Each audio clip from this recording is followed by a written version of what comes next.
চট্টগ্রামে প্রতিদিন ২০০-র কাছাকাছি মানুষ করোনায় আক্রান্ত হচ্ছে। গত ২৪ ঘন্টায় নতুন করে সংক্রমণ ধরা পড়েছে আরও ১৮৮ জনের মধ্যে।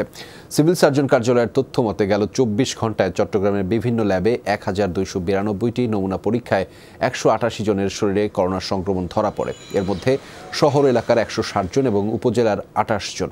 আক্রান্তের হার ১৪.৫৫%। চট্টগ্রামে এখন পর্যন্ত মোট ১,৬২,৬৯২ জনের নমুনা পরীক্ষা করা হয়েছে। এর মধ্যে ২৪,৭৭৬ জন পজিটিভ। এখন পর্যন্ত চট্টগ্রামে করোনায় মৃত্যু হয়েছে মোট ৩১৮ জনের।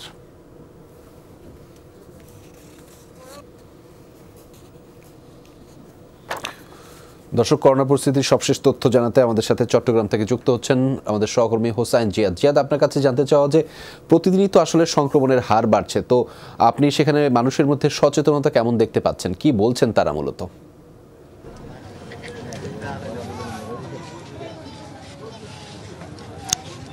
রেজা, মূলত প্রশাসনের অভিযান যদি বাড়ে তাহলে মানুষের সচেতনতাও বাড়ে। অর্থাৎ সচেতনতার মাত্রাটা আমরা দেখেছি যে শিক্ষিত বলি আর যাদের শিক্ষা নেই সেই জায়গাটাতে বলি সবারই কিন্তু একই অবস্থা। অর্থাৎ অভিযানের মুখে আসলে তারা মাস্ক পরা শুরু করেন কিংবা স্বাস্থ্যবিধি মানা শুরু করেন।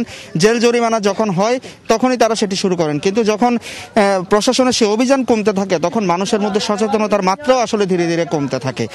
অর্থাৎ বিষয়টি এমন দাঁড়িয়েছে রেজা যে অভিযানের মূলত ভয় আছে, করোনার ভয় আসলে মানুষের মধ্যে খুব একটা নেই। কারণ অভিযানের ভয়ে আসলে মানুষকে অনেক সময় আমরা দেখেছি যে যেখানে অভিযান চলছে তার আশেপাশে মাস্ক বিক্রিরও হিড়িক পড়ে, হয়তো পকেটে রেখেছেন কিংবা হাতে রেখেছেন কিংবা ব্যাগে রেখেছেন, সেটি নিয়ে মুখে পড়া শুরু করেন। অন্যদিকে করোনার যে হার সেটি গেল এই মাসের শুরুর দিকে যেখানে ১০০ জন ছিল, এখন গড়ে সে সংখ্যা ২০০-তে দাঁড়িয়েছে। চিকিৎসকরা বারবার যে উদ্বেগের কথা বলছিলেন যে এই শীতে সেই সংখ্যাটি বাড়বে, করোনা আক্রান্তের দ্বিতীয় ঢেউয়ে যে ধাক্কা, সেটির লক্ষণ অনেকটা স্পষ্ট।